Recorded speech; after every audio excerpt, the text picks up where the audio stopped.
Welcome to the Solopreneur CEO Podcast. I'm Carin Kilby-Clark, and along with my co-host Marcia Sheehan, we help solopreneurs lead with clarity and build businesses that grow without burnout. This show is for solopreneurs who've built something real but are carrying more of the load than they want to be. Your business works, but it depends too heavily on you. And deep down, you know it shouldn't feel this hard. Here, we talk about the mindset, systems, structure, and support it actually takes to run a business without sacrificing your well-being. We're not about hustle culture or pushing harder just to survive. This podcast is about stepping out of reactive solopreneur mode and into CEO-level leadership so your business can support your life instead of consuming it. If you're ready for honest conversations, real-world strategies, and a lot less pretending, you're in the right place. Let's get started. Hello, welcome back to Solopreneur CEO. I am loving this topic that we're going to talk about today. So a few months ago, I think it was a few months ago. I don't know. Time is weird. But Marcia sent me this thing and she's like, we should do this. And I'm like, what is this? And it was an experience called 40 over 40 that a photographer, local Elle, we're going to be interviewing her next week. So I'm really excited about that episode too. She was pulling together 40 women over 40, because you know how you always see those like 30 under 30 lists or 40 under 40. What about the rest of us? We're still hot. We're still popping. Of course, I loved it when I saw the title. It came with branding photos. So all the photos you've been seeing, our new podcast cover art, our photos all over web, like that's all from the photo shoot that we did. And then last night we went to a gala and I was like, oh, this is so fun.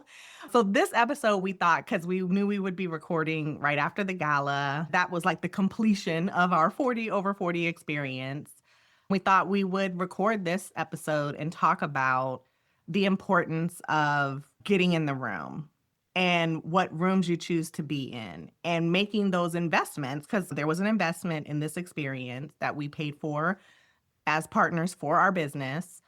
But why did we think that was an investment we needed to make? What did we really feel like the return on investment was? And why we think you should be making investments, not exactly 40 over 40, but what investments are you making and why? What rooms are you choosing to get into and why?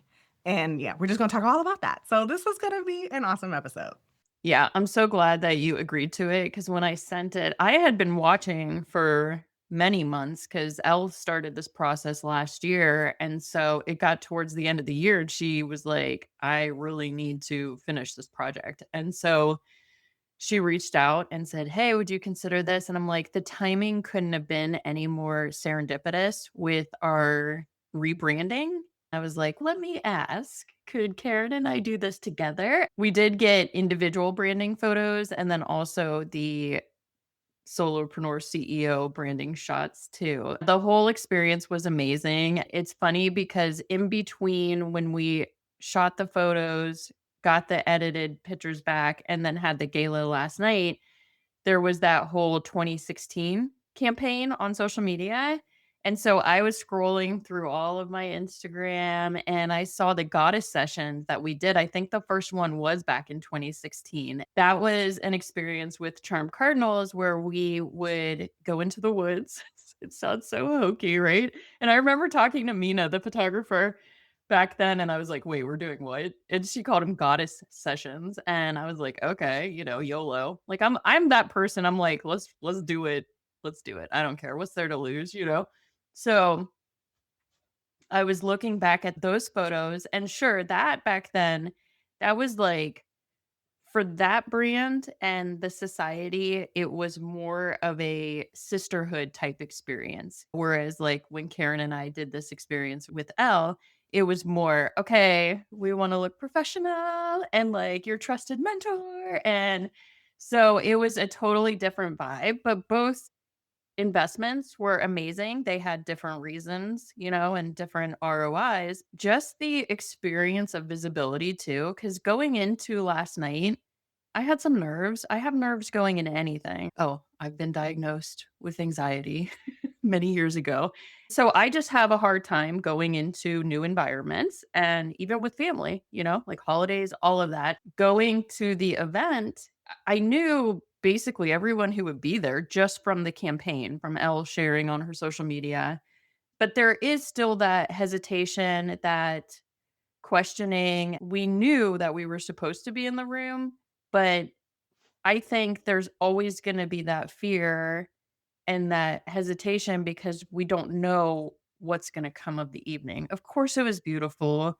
It was so well curated. She created such a beautiful experience.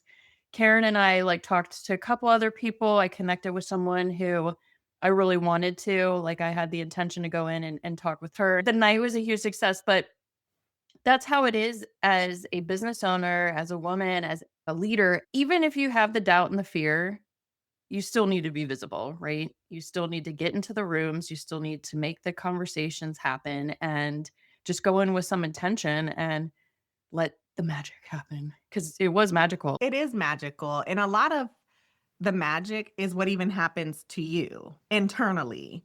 A lot of times we don't make these types of investments. We say no to these types of opportunities because we don't quite feel ready. We're like, I don't know. I still need to update my website. I don't have business cards. I don't know what my one liner is or elevator speech, whatever they call it these days. So you might be like, I'm not really ready. I'm working with my clients. That's good enough. I'm good. I get a lot of referrals. I don't need to go see anybody. Like it can be very easy to just stay in your cave. But what happens to you internally, it can feel like magic because you are stepping into your Cinderella shoes. It might not be a gala. It could literally just be a networking event, a co-working thing, a coffee with a person. It doesn't have to be fancy. But like whatever it is that helps you start to be who you need to be to keep your business growing and moving forward in the direction of your vision is always a good investment. It doesn't have to have like okay, if I spend $1, I'm going to get $3 back. Like ROI is not always that clean. It can be investing in some relationship building that maybe it'll take 2 or 3 years. It might not be a tomorrow thing, but maybe that person still ends up working with you or referring other people to you between now and then or whatever. It's never a bad idea to invest in something that's going to help you build relationships or claim the identity of CEO and like I own a business, I run a company. If it helps you do one of those two things, it is always a good ROI.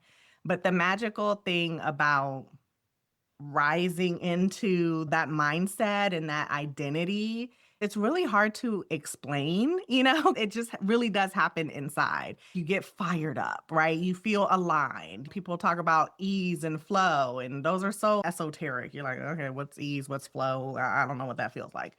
But that is what happens, right? Like when you just step into that identity and you feel like you're vibing, when you are in a certain mood, right? Like you are putting yourself in that mood. You're putting yourself in the mood of I'm a CEO, I own my business, I'm making boss moves, I'm doing the damn thing. That is worth the investment. It might not again be a 3-to-1 ROI, but anything that can put you in that vibe and in that mode and in that identity is always going to be worth it. And of course, building the relationships. Because, like Marcia said, having a conversation with someone and they are a podcast guest, they share it with their audience. You're not going to be on a podcast and not share it. It's always going to be worth having those connections and making those moves. This is crazy because I was scheduling out my content for my personal brand. What you just said, like, made it all make sense. I put on my little Excel spreadsheet, instead of borrowing other people's audiences, why don't you borrow their courage or borrow their energy? When you get into these rooms with these other people and they're just pinging and they're excited and they're feeling it, like you actually, I feel like you absorb that. That's why I love events so much. It's the cellular level. Like you get into these places and You see the way that other people are, and you're there. So obviously, you're supposed to be there. So you can borrow that energy from them, not even borrow it, but absorb it. And so, yeah, that's funny because, like, when you were saying that, I was like, holy shit, that's like what my brain was telling me. And of course, Karen closed the loop. So I will be making a post about this. But I think the identity shift, it's huge. And I've also been thinking about this a lot lately. Nobody talks about the feelings of friction that happen when you're growing. And so when we're talking about an identity shift, we don't mean that you go from like, oh, I'm Bobo ass Marcia to I'm this super successful briefcase carrying woman. You're going in and out, right? You're stepping into the door, you're stepping out of the door. At some point, yeah, I think it does become your actual identity, but it's not like a black and white polarized thing where it's all of a sudden you make this decision and you're there. And I think we have talked about that quite a bit, but maybe the past week, like I've had some really low lows and not like, I need medication or anything, but like I'm just, I just like get to this catastrophic thinking like I should really just burn it all down. 5 minutes later, I'm like, okay, Marsh, very dramatic, which is part of my brand. I feel like when you're going through all these shifts, you're ping ponging back and forth, you're making progress, but then your brain will get involved and it's like, yeah, but are you really making progress? And it can be such an ass, right? And so I just want, like, when people are listening to what we're saying, to know that the experience, like, it's a process. It's the shedding of the skin. Ooh, this is going to be out. Wait, is this coming out? This is actually coming out on Fire Horse Day. Oh my God, Karen. I'm really excited about the fire horse. What you're saying about borrowing someone's courage and energy is so true. It's actually the reason why Tony Robbins is a multi-million billionaire or whatever, and other people who throw these big live events. Like they know that if they get you in the room, they get you in the energy, they have everyone fired up, you're going to feed off of that and you're going to be in this mode, in this mood. They're going to help you get into the mood. And then now you're just saying yes to stuff. You're buying $40,000 programs or whatever. You're walking around fire. I don't know what they actually do. I've never been. But that is the reason why live events and being in a room with other people and feeding off of the energy is so effective. It is literally borrowing their energy. When you are not really, because you're right. I mean, you go in and out, it's hard. I mean, that's why, we want to talk to solopreneurs specifically. Like, we're not talking to people who have huge businesses or have teams. And like, we are very specifically talking to those one woman shows because we know how hard it is. We know the literal mind fuck that happens. Like that little meme that talked about the day in the life of an entrepreneur, that applies so viscerally to solopreneurs, right? Because it's so easy to be like in your vortex, and you're like, is this great? I think it's great. And then you'll get like one thing. An example is, so I've been sending my personal email list a daily email. I've had an email list for forever. I mean, these poor people join it and they probably think Karen is going to be awesome and sending me great stuff. And then they like never heard from me, right? So I was like, that's so rude.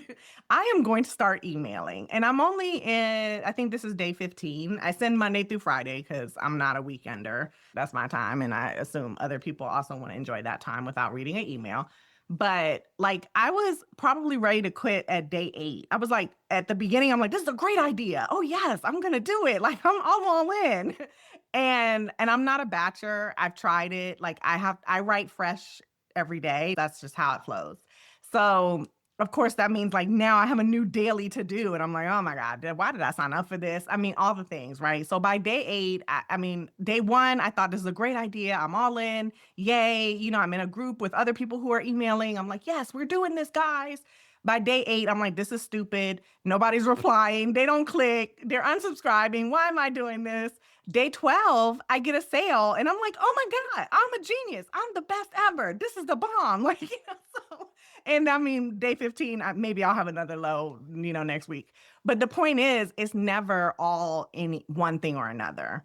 And that's why, and I mean, virtual rooms, just on that point, are also worthwhile. It's not as effective as in-person rooms, but if you're in a group or in a society like we have with the Success Secret Society, being in those virtual spaces with other people who can be excited for you, and remind you that this is a great idea and help celebrate your wins and help pick you up when you're having a low. It's never going to be a bad investment to be in the room with other people. Live is better, but virtual is also just as effective, especially when you have live calls like on Zoom and stuff. Our member, she was on her retreat, and I've been not lurking because I've been engaging with every single post, but I've been watching her social media, and I can't wait to get her update because like retreats are where it's at, man. Events are good and everything, but like when you can actually just unplug completely from like your real life and just go somewhere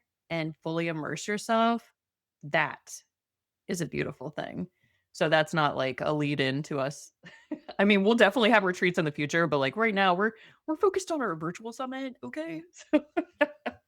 Which I need to focus on more. But anyway, so getting in the room, feeling those identity shifts, and also just knowing that the bouncing back and forth and hitting the bumpers and everything, that is just a part of it. Like that's what we signed up for. That's why we get the benefits of having time control. I did a blog entry about this, about how it's not time freedom that we get, it's time control. So I took Wednesday off to go to DC to see the monks, their closing ceremony. And how have you not heard of them? I told Carin about this at the gala last night. And I talk to my mom every Wednesday. She didn't know about it either. This is how I know the news is failing us, because these gentlemen walked from Fort Worth, Texas to Washington, D.C. They started in October, 2,300-mile walk. They did a specific path to cover some of the places that have experienced the most they had a specific path. Anyway, so they went through all these different communities. I'd been watching them since I think like end of November. One of our other members, she shared something that they had posted. I was like, let me find out about these monks. And so I started following it, and I would share it. This is how you know Karen's never on social, because like I was sharing it on my story, and like, oh my God, they gave me so much hope and peace, and oh, so beautiful. So I was like, we don't have time freedom.